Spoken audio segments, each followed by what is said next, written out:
Ready to unlock the secrets to making your Wix website truly accessible to everyone. First, let's tackle missing alternative text for images. In the Wix editor, click on the image you want to edit, then select the settings icon.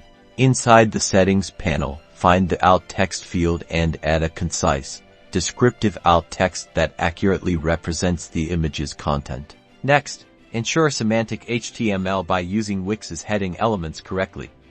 Use heading 1 for your main title, heading 2 for subtitles, and so on. This helps screen readers understand the structure of your content. Now, let's focus on color contrast. Use a color contrast checker tool.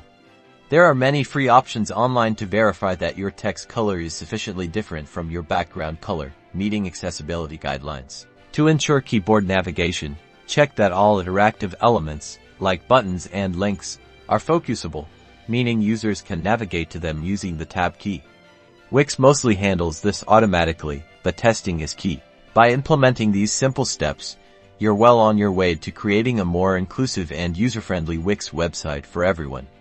Don't forget to subscribe for more Wix tips.